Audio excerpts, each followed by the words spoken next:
So, for anyone watching, thank you for joining in on this episode. This is chapter 5 of Hybrid Connections.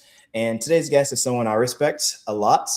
He has spent over 14 years challenging what he believes is a broken hiring system.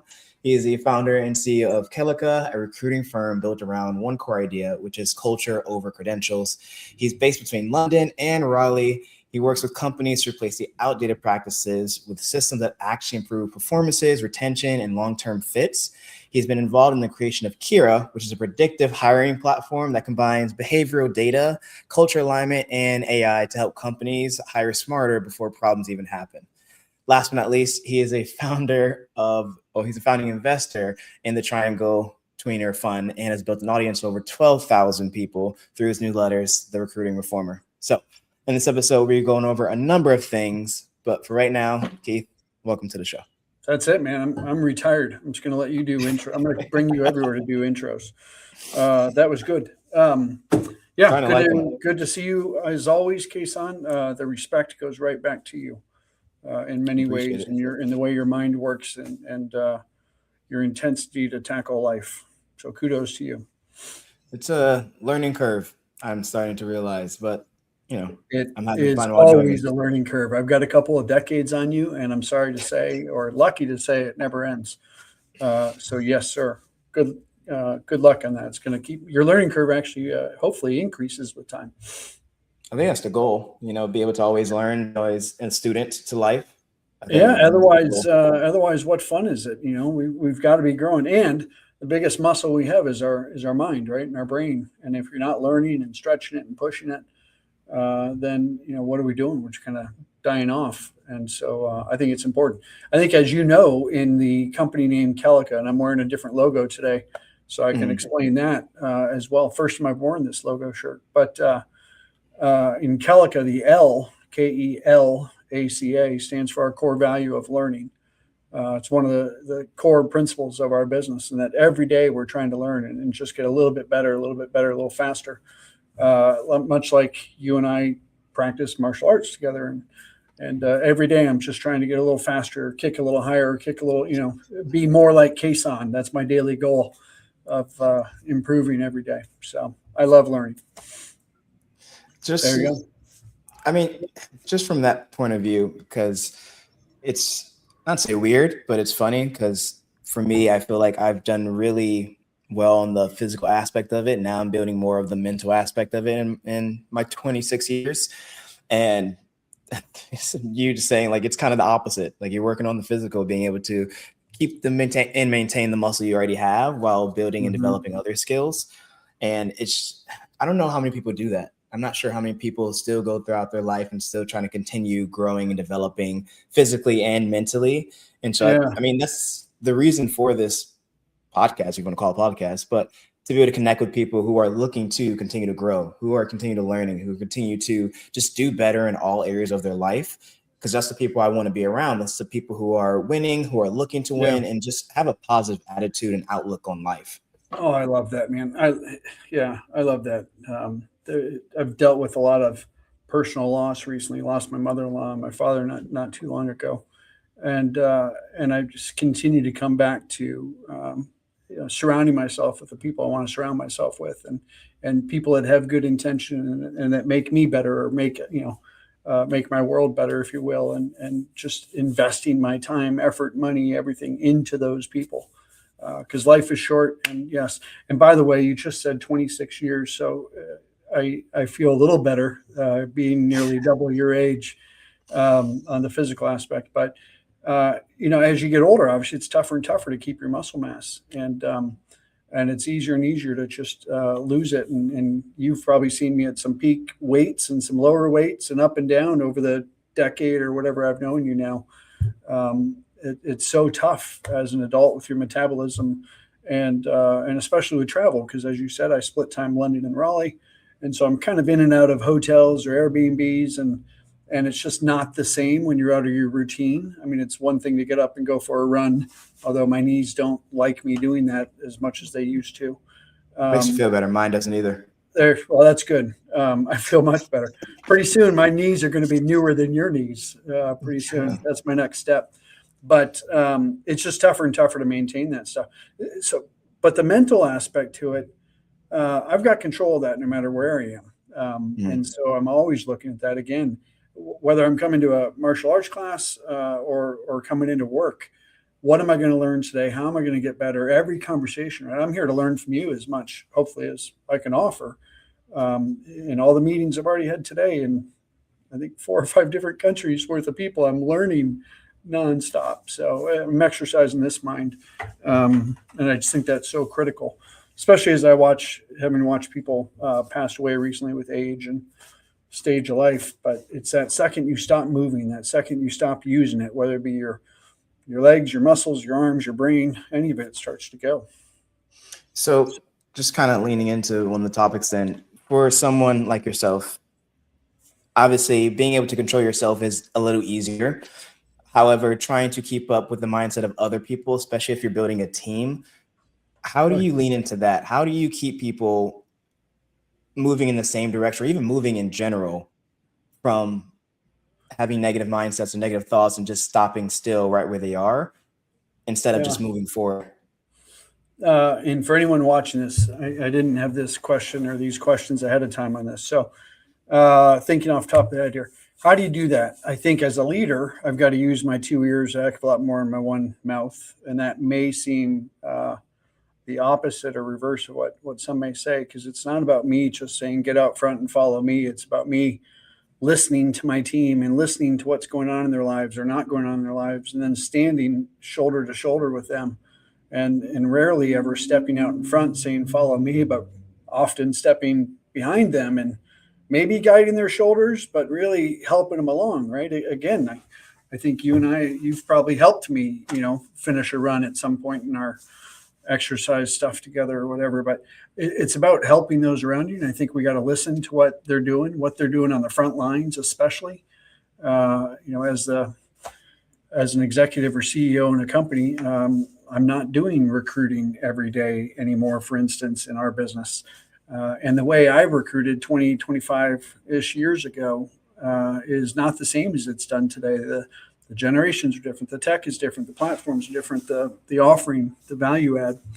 And so how do I help those around me? And I think by listening to them and then doing anything I can to support their development, their growth, their hunger, their motivations. I don't know if I'm going off tangent, pull me in, because I'm taking notes though. I'll talk and talk. All right. I used to think, and I don't know why, that it wasn't my job to motivate people, because I thought, you know what, I can give you the tools, I can give you the process, I can give you all these things, but you got to come in and put yourself into it. And I still sort of believe that, right? You've got to show up as the employee or as the person that we work with, and you've got to bring that drive. Still believe in that. But someone asked me, well, can you demotivate people? Can you turn them off? And I said, yeah, I guess so, right? I mean, I could yell at them, or I could do something bad to them. I could take away their paycheck. I could certainly demotivate people. So if I can demotivate someone, then I can also motivate somebody. And this is only the last handful of years that I've tried to accept that, and that I have a responsibility as a business leader, obviously, to hire people that have drive and take initiative and show up to work and put in the effort. But I also have a responsibility to provide that motivation and provide those opportunities, and that, again, help them find their paths, help them develop, help them reskill, whatever it is, and grow. I think we have a big responsibility. You said for the past couple of years, your mindset has changed around leadership. What's kind of been the biggest shift for you, if anything? Well, I think that part, in the fact that I realized I did have probably a bigger role in motivation than I thought I did. I thought they brought that on their own, but it's not all up to them. I've got to help them along in that path. I think, gosh, if I go to the last couple of years, and this is ongoing, but I think adapting my style has been a big growth area for me and learning for me, especially now that I'm leading teams globally. as I bring in different cultures and different languages and things. And so things don't always translate the same way. But I come across, as you may know, as a fairly intense person at times. And I'm always go, go, go. And I run pretty fast for the most part, not physically, but mentally I'm running fast. And Right. and I talk with my hands and I go big, and I'm the one that will jokingly but seriously say, let's do burpees in the middle of a meeting, just if we got to wake up or whatever. And that can scare a lot of people away. And I'm often up giving talks in front of 20, 30, 40, employees or whatever it may be. And that go cheerleader sort of intensity can pump up one person and demotivate and push another person away. And so, obviously trying to adapt in my one-to-one conversations and understand how people need to hear things and how I can help them, but also trying to adapt in the larger settings as well. How do you give a message to a group of 50 people when they all hear it differently? And still be authentic to who I am and so on. It's just all of that, man. I say it now and I'm like, gosh, I've got so much more to learn just as I think through it in my own head. I was listening to a guy, I think it was yesterday, and it was just a video on branding. And he was asking the question of, what do people associate with you and what do you want them to associate with you? And for me, I was just kind of brainstorming in my head. What's the idea is, it's like, do you want to be comfort? Do you want to teach you, it's okay to relax and kind of go easy? He's like, or are you the complete opposite? He was just throwing ideas out there. And I think for me, I was like, well, I'm definitely not just, you see those comfort videos on Instagram and TikTok. It's like, life is so relaxed, take it easy. And it's like, that's definitely not me. Yeah. And I'm definitely the other side of it of, hard work, discipline, be brave, go do what you want to do. You can't get the results without the work involved. That's and right. I say all that to say, like, do you just think that's a part of your branding? Do you think that's just who you are? And if so, is that okay? Because then the people who want that will find you. Do you think? The first part to that, it's 100% okay. It is who I am. I'm not going to fake it and do something else. That's how I was raised. It's just how I'm wired. We talk about like psychometrics a lot in our business nowadays, and how we're hardwired is how we are. That said, it's our job, and taking psychometrics into the example of, if you look at the data, the psychology stuff, I'm an introvert. Well, so that would mean that I don't like to get up and talk in front of people. But as the CEO of a people business, I have to get up and talk in front of people and do it quite a bit. And so I have to modify my behaviors to do that. So that's the first part to that answer is it's okay to be who I am, but it doesn't mean I shouldn't modify when I need to modify, and there's a million different tangents I can go on that, but I'll hold back. The second part to that is, aren't those the people then that are going to find me and surround themselves? Like, am I just going to get a bunch of workhorses or whatever, super hard, intense work people? I don't think that makes a very strong company or culture. I'm a belief that every person we hire adds to our culture. We hear the term culture fit a lot in our business. Do they fit the culture? To me, that means like we hire a bunch of people like me. Well, that would be silly, first of all, to hire a bunch of people like me. I have to hire people that are different than me, that are different psychographics, how they think, that are different, demographics, that see the world in a different way, that from different locations, different geographics, all the different graphics, I guess. I want to hire people that are different and don't think or act like me. I want to surround myself, and all of those people together are what make a company strong and a strong culture. If we had a bunch of me's, we might get a lot of stuff done and move pretty quickly. But I don't think we'd be as strong as if we had someone that said, hey, Keith, slow down, take a breath. Let's look at this for a second, because that gives me balance, and that gives me, greater connection that allows us to, attract the 100 employees we need, not the 5% of the, world that's like me or whatever. Does that make sense? Do you agree with that? I mean, I assume it comes from the idea of, one, not being the smartest person in the room, but also you need contradictory ideas to make you think bigger and broader and 100%. To be able to go further. That's right. Yeah. I've got some people that I'm I struggle to have conversations with at times because they think so differently than me, and they communicate so differently than me, right? When someone takes a long time, and here I am saying this, and I feel like I'm long-winded, but when people take 15 miles to go around a corner and they talk, and I just want to get to the point, show me the bullet points and let's go. It irritates the junk out of me, right? And I know not kids watching this, it irritates the out of me, whatever.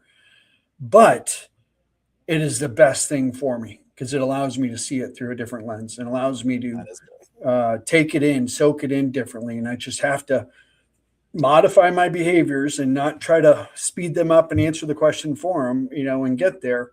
I've got to really try to use these two ears versus the one mouth and listen, soak it in, try to see the different angle. I love it. Yes. Last thing I'll say on this is my life, right? This is my life. There's a master instructor that you and I both have learned from, right? Our grandmaster in martial arts. And I'm typically the one that will go in and I'll try to do all my pumse or forms and taekwondo, and I'll do them all in one day. Well, I was in there recently with our grandmaster, and we did the same form probably 30 times in a row, slow as all get up, because he just wanted to slow down. And in my head, I'm thinking, okay, I get it. Driving me crazy. It's good. But we did it 30 times slower and slower and slower. And it was like a reminder of my life of I need that. I need someone to tell me to do that, not just in martial arts, but in life and in work, right? I mean, my wife of 30 years, 26 plus married, my wife gives me balance. My executive team gives me balance. I think we need to surround ourselves with those people. Yes, that push us and make us better, but also make us think differently. Anyhow, big tangents. Yeah. I don't know where we started on this question. It was the idea of contradictory ideas. And I was talking about this with somebody else probably a couple of episodes ago, because they're, project management, they're holding teams. And for me, I had to learn recently that but remember, there are two types of people. Me, I'm a very, like you said, point A to point B. Let's get to the point, very direct. And there's other people who are very detail oriented. They want to go through all the different aspects of it, make sure you really understand what's happening, because that's how their brain works. Yeah. And if you aren't able to switch that side of your brain on, then you guys aren't communicating properly. And I think that was a topic that we were talking about. It's just how to communicate appropriately so that both individuals have an understanding of what needs to happen so that you can start to move ahead.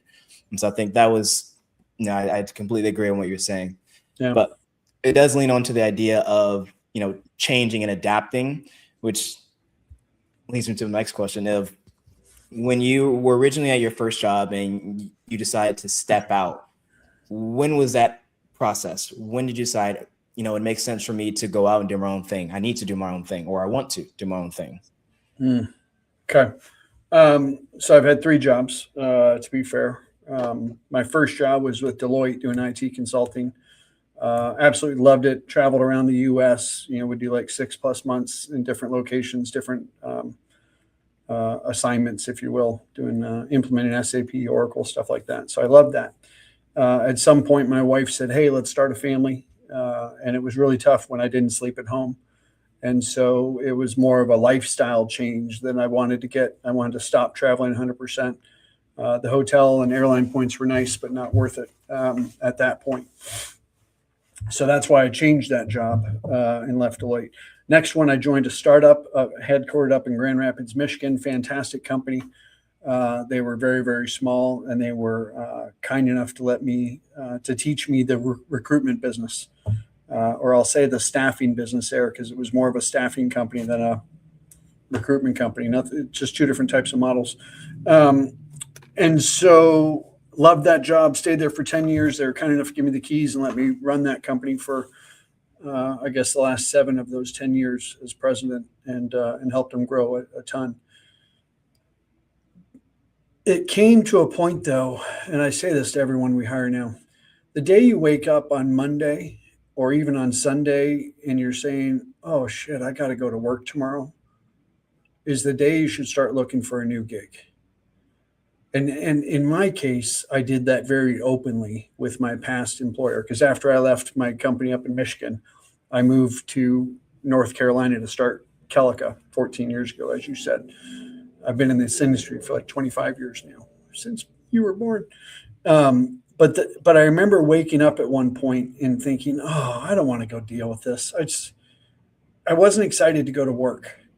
And so I took a lot of time to reflect on it. I talked to my partners at the time in that business, and I ended up taking over a year to transition out of that role because I loved it. And it was my baby. I helped him grow. But I had that sinking feeling that there was a lot of things we could do better.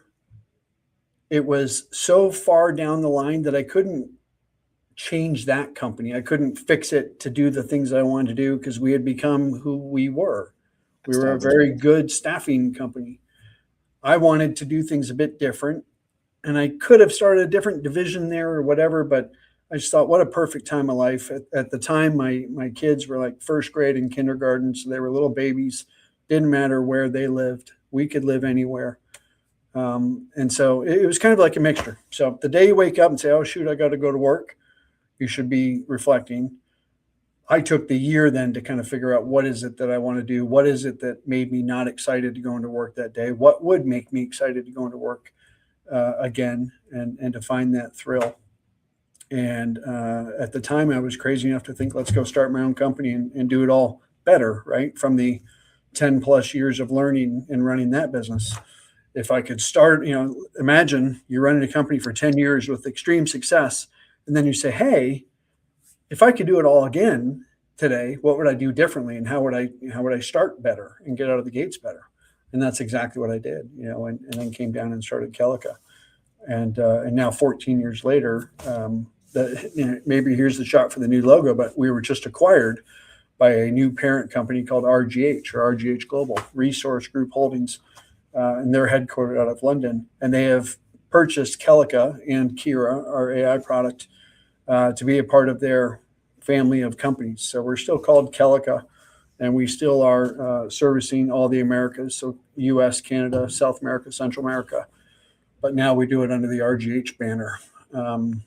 And so now I have another new opportunity, a new reason to wake up, new thrills, new excitement, new learnings.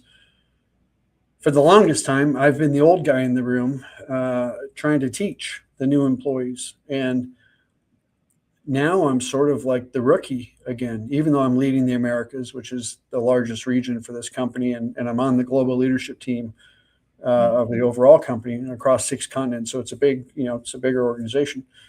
I'm the new kid on the block. And so I'm learning like by a fire hose right now. And it's absolutely awesome and terrifying, but mostly awesome to go through this again. So long answer. When you stop learning, when you stop growing, when you say, I don't want to go to work, change. Or fix it, make it better. Yeah. Did it turn out how you wanted it to? Was there a version in your head that looked different? Yes and no. I think anyone that says that anything went exactly to plan just means they didn't plan much. Because no, I mean, obviously I did like my financial pro forma to figure out where I want to be financially. Proud that we outperformed our pro forma, and we did well I only planned out 18 months, but we grew at a good rate, and that was all about hiring the right people and surrounding myself with the smarter than me, thinking different, better than me, sort of thing that we've already talked about. But did it go to plan? Yes and no, because as a small business, it's tricky, right? Before I ever had a paying client, this is going back now 14 years. I had 6 companies that I previously worked with in my past company, 6 clients that came to me and said, hey, will you help us? Will you work with us? And I had to say no, A, because I didn't want to do that to my last company. B, because it wasn't the type of business that I wanted. It was this vendor managed business, like commoditized version of recruitment. It's one of the many things I think is wrong with recruiting. And for the record, I don't like most recruiters because they play that game and they treat people like products instead of like people. And they play a keyword matching game. So I had to say no to 6 prospective paying customers before I ever had a paying customer. I didn't plan that, but it sure made me think, oh, shoot, what am I doing? Am I doing this right? Is it, good, bad? That was a big thing. So having to say no to customers that weren't in our niche or our specialty or how we wanted to work with companies was not planned. The stress load that comes when you start to hire employees. It's one thing to jump off and start your own company and be responsible for yourself. A little different when you have a family and children, so that stress. But as soon as I started hiring people and they had families and they started to have children, the stress load went up 10 times, 100 times, 1,000 times. I used to be able to fall asleep at the drop of a dime. I'd be my wife would joke, I'd be fast forwarding the TV and I'd fall asleep in mid fast forward.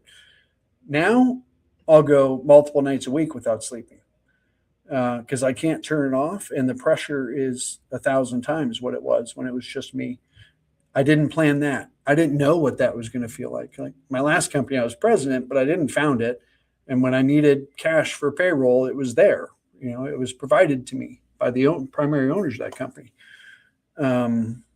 Versus this time, everything was coming out of my, my back pocket, my checkbook. And so the stress of that, the stress of making good decisions for them, I didn't plan any of that.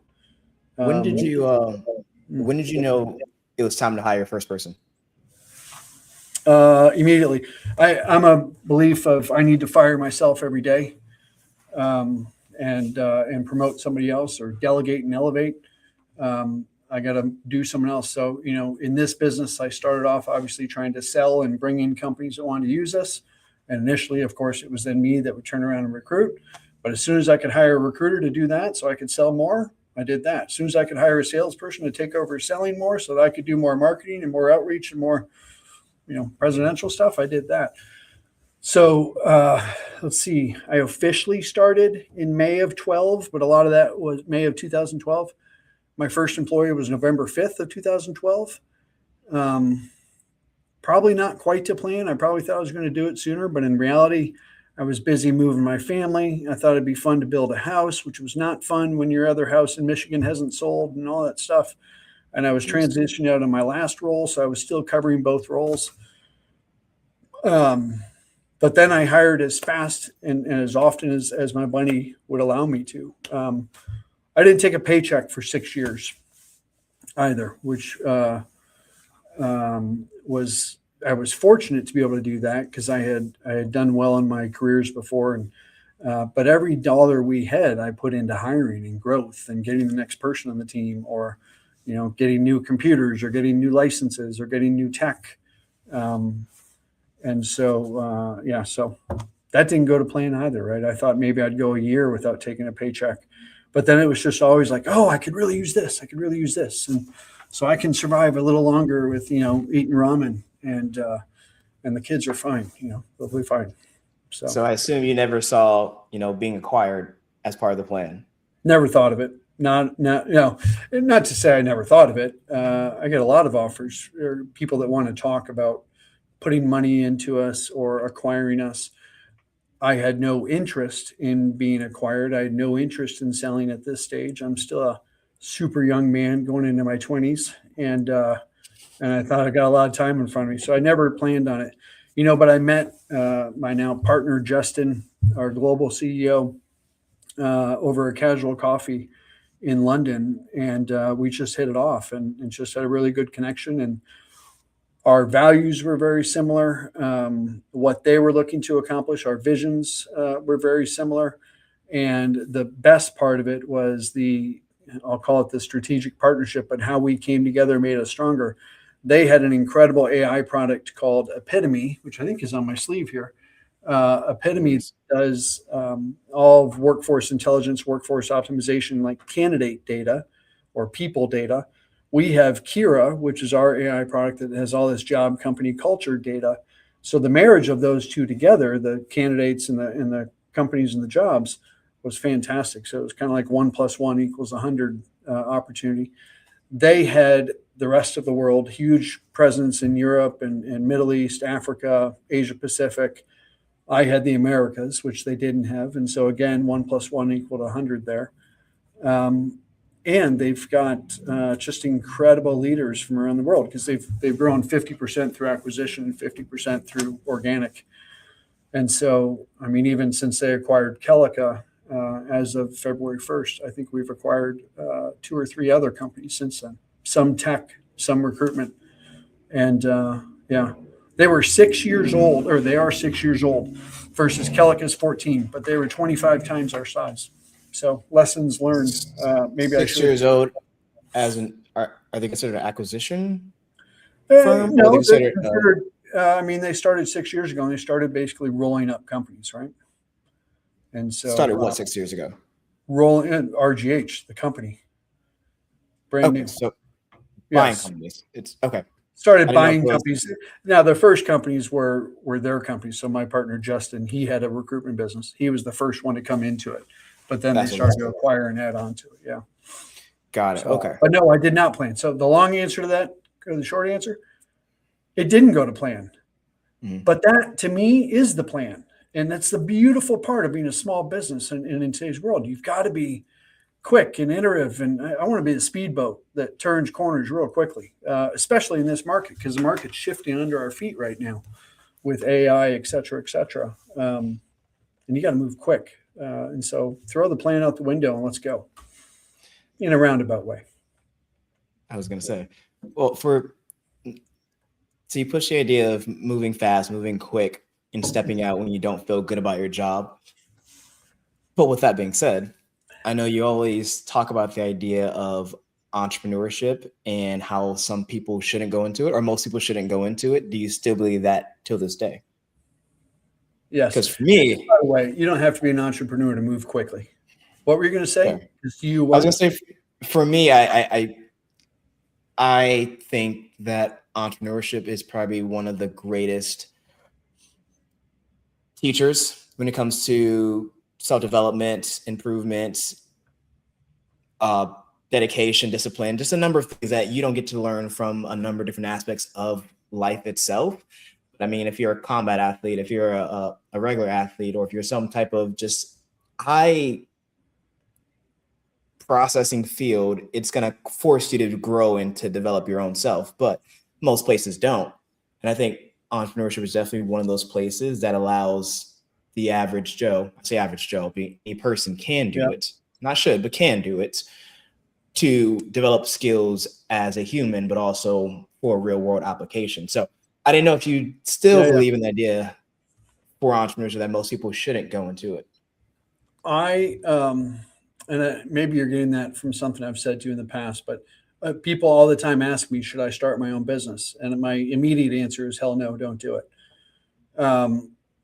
And probably over 50% of the people don't question it. They say, oh, okay, and they walk off. The right ones say, I don't care what you say, I'm going to start my own business, so let's talk about it. And then I'll have the conversation with them. I don't think enough people realize what it means, what it's going to take. And to say it's also changing right now, right? I think we're very close to seeing our first unicorn, one-person companies, thanks to AI and everything else. And so it's no longer you have to do what I did and try to build a company with a bunch of employees and offices and all that operating expense. You can do it in a much different way and be an entrepreneur. I would call that a solopreneur, maybe, from an entrepreneur, because it is different of leading people, whatever. But no, I don't think it's for everybody. I think everybody should try to move quickly and try to figure things out. And I want to back up. I'm a huge planner, very much. I'm an engineer at heart. That's my background. I want to have a plan. I want to have a blueprint. But I think in today's world and in entrepreneurship, you have to be able to, duck and dive and change your plan as you go. If a punch is coming at me, which is always coming at the small business, I gotta move to the side, right? Otherwise, I'm going to get hit and put down. And in our business, someone's always chasing us. Someone's always ready to take us down. Especially with AI coming in so fast, everyone thinks they can do it better, faster, cheaper. So I believe in a plan, but I believe in having to change quickly. I don't believe entrepreneurship is for everybody. I think it takes, and I don't know that I would have been a good entrepreneur 20, 30 years ago either. I didn't have the discipline. I didn't have the season or the experience. And I think I've told you in the past, I am so grateful for my mentors at my last company and my mentors at Deloitte, my first company for that matter, because I learned so much about business and leading and everything, and recruitment, obviously, and so on. I don't think I would have been a good entrepreneur 20, 30 years ago. That said, I think our market is moving more and more towards it. I think we're going to see a lot more people that work for, Keith Langbo Incorporated, and then they bid themselves out in a kind of a gig workforce. We're already seeing a lot of that. I think we'll see less and less of people having, one job, and they'll have 4, 5, 6 jobs. Where Cason Incorporated is kind of project, or specialty areas around and servicing multiple, and you'll have lots of clients and things. But so I think there's a way to do that. But I don't think it's for everybody. The world is going to sound horrible, but we need chefs and sous chefs, I guess, right? Yes. And it's okay to be a sous chef. It's fantastic. And a waiter and whatever, and a busser and a dishwasher and whatever is down that line. We need all of those in most businesses still, and that's okay. Not everyone has to be a business owner, which is why I tell people don't do it, because it's stressful. It's not as cool as it seems to everyone. It's cool, if you're like Mark Zuckerberg or whomever else that, crushes it and makes all the money, but it's not that rosy. I have, this hair is turning gray as it falls out because of the stress of running a business. And that's not for everybody. And I think that's important. And I think everyone wants what they believe business ownership and entrepreneurship. They want what they see in the movies or what they, or what they think it is. But in reality, it's not that. And maybe for the 1% it is. But I play more than 99% side. Has that answered your question? Yes, I did answer my question. There's a number of people who, I think just because social media, they have adapted the idea it's better to run your own thing than just to follow someone else. And it might have misconstrued any ideas of it. It's probably the same as people wanting to watch a Kung Fu movie and think, oh, I can beat Bruce Lee up. It's like 100%. Probably right? not. Yeah. Probably not. But no, yeah, exactly right. Yeah. I think that I think social media does influence this. And I think today's political, economic environment, work environment, this is a horrible job market right now. There's a lot of people unemployed or underemployed, if you will, in transition. And so, yes, I would say go start your own company versus, waiting to find your own if you can or whatever. But it's okay to work for somebody with somebody too. There's some people on my team that I've said, you should take it. You could be CEO. And they look at me and they say, no, thanks. I don't want that life. I don't want the sleepless nights. And I love that they know that about themselves. And I appreciate it. And they're fantastic at the roles that they're in. I still keep, because I'm still trying to fire myself, right? So if you want to be CEO of Kelaca, come on, let's go. I'll get out of the way and I'll go do more martial arts or something. I'll go work out more. And you can have the sleepless nights or the stress or whatever. It's not for everybody. And I think that the world has too much pressure, and social media maybe puts too much pressure on people to go out and do this. Yeah. Well, I don't think you have to. It's okay to go work for somebody. Now, couldn't you have side hustles? Yes. And I think the statistic over the last, don't quote me, but like over the last 18 to 24 months, it's gone from like 4% of people have side hustles to 34% of people have side hustles. And so whether that's, doing some vibe coding on the side or doing some whatever on the side or teaching martial arts on the side, I'm seeing more and more side hustles. And I actually think that's an okay thing. That's a great thing. I say that as I have employees that I would rather they focus 100% of their time on our business and growing our business. Yeah. Hopefully I'm paying them to do that. But and certainly in the bigger businesses that are laying off people like the Facebooks of the world or LinkedIn that just laid off another round of people, I protect yourself, right? Get some side hustles. Let alone, it's good to try different things and to monetize your hobbies, if you will, or, gosh, I wish I had 20 Airbnbs to rent out right now, right? I think those are brilliant. I've got a niece that's got multiple Airbnbs, and I think she could retire on that income that she's generated from that, but she still has a day job and so on, and her husband. So I think side hustles are a cool thing, and the gig economy or gig workforce is a good thing too. Do you see yourself stepping away anytime soon? No. No. I didn't see myself selling Kelaca, and I say selling because I kind of gave up a grape to have a slice of watermelon, to quote, I think, Mark Cuban. So I'm now more involved than I was before. Still have ownership. Everybody in Kelaca now has ownership, which I'm so excited about. That was a big deal for me in this, that I was able to give some ownership from the acquisition, and also everyone has opportunities to gain more shares through stock options, things like that. No, I am young. I am hungry. I am ready to run faster, harder, and get it going. Retirement would be torture. And no thanks. I'm going to keep moving my legs. I joke about this again to martial arts. My wife's always getting on me because I've got new injuries, right? I'm always breaking a new bone or twisting a knee or whatever it is, thanks to you. I'm always getting hurt somehow. But I'll do my best. Alternative, thank you. Thank you. The alternative is that I sit on the couch and I make my heart issues worse, or I make my whatever worse, right? Or I don't want to sit on the couch. Put me in the game. Let's play. I'm not there in this life to just sit around and wait. We only get one. And I don't like golf that much that I need to be on the golf course or any of that kind of stuff. I need to be in the action, going fast. This new opportunity now that Kelaca is part of the RGH family, to sit on the global leadership team, to be able to learn things at such a global scale that I didn't know as much about before, because in the Americas, we don't have to think about the rest of the world to the same extent. It's a new game. So it's a new game for me. So I'm learning new things. I'm learning new techniques, if you will. Yeah.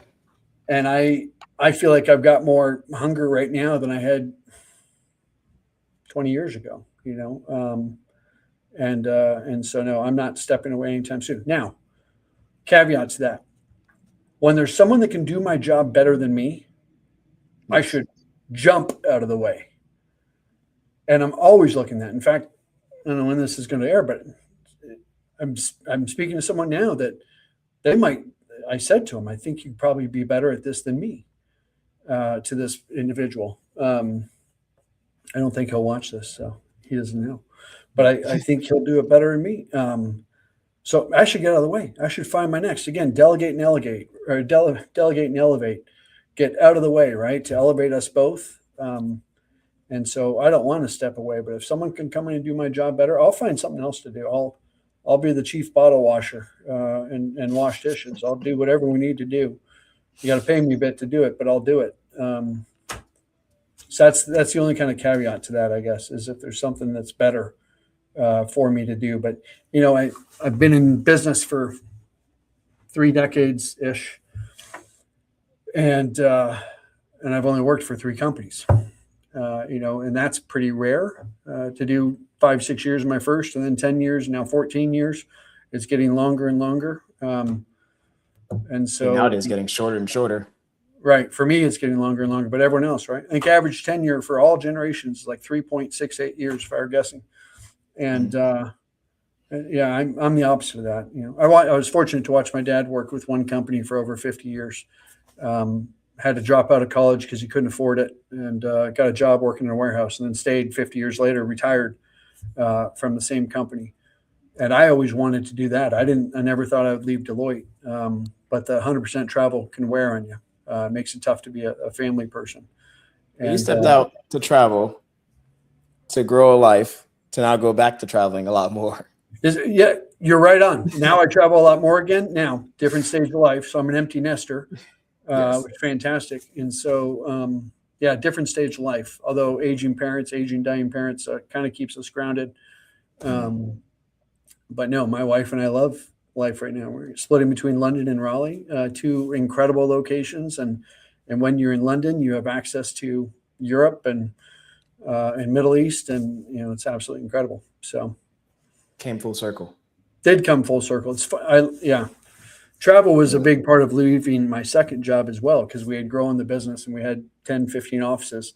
So I was on the road 270 days a year, traveling around to visit offices and our teams in different locations.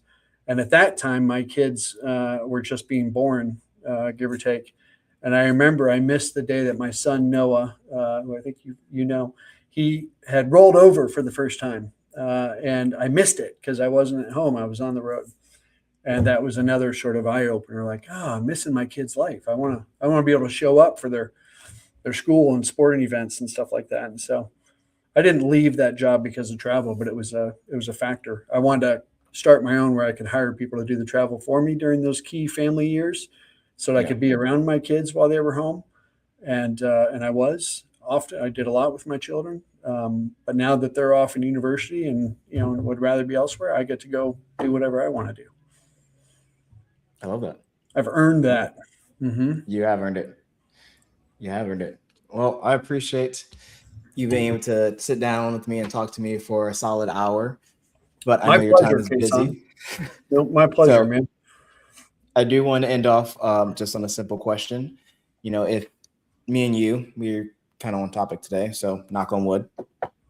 If me and you are on our deathbeds right now, and you could leave one last message with the younger generation, your kids, or even anyone listening to this, what would that one message be for you? Oh,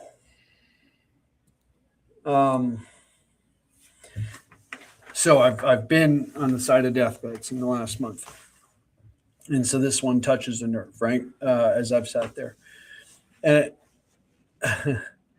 and when you go into the hospital or you get into hospice care, and I'm getting like legit literal to this,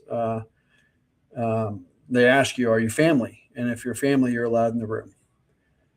If you're not always allowed into the room or whatever. We were in the ICU a lot for the last couple of months as my mother-in-law declined. You could only have so many people in the room, and it had to be family. And when my dad passed away, it was like kind of during the COVID-ish times, not from COVID, but so even more restrictions, and it was all about family only. So if I were on my deathbed right now, I know that it's only going to be family standing next to me, because that's all that's allowed in the room. And as much as I love work and all the things and all the business stuff, it's been a good reminder, and this is maybe the advice, that my priorities in life are God, family, friends. And while work can become a part of the friends and family to an extent, it's going to be my family that's there on my deathbed, because they're quite literally the only ones allowed in. And maybe people come to the funeral and things like that. But I would say just remember your priorities in life, whatever they are. Again, God, family, friends for me. When I am on my deathbed, it's not going to be like, oh my God, he was so successful. Look at all this, whatever he did with work, or look at his martial arts brilliance. It's definitely not going to be that. It's going to be my relationship with my wife, my relationship with my kids, my relationship with my brothers and sisters, youngest of 8 kids. I've got a lot of nieces, nephews, brothers, sisters. And so I think just remember that, I guess, and now thinking about me leaving a job because I was traveling and I wanted to start a family, me, being cognizant of that in my last one.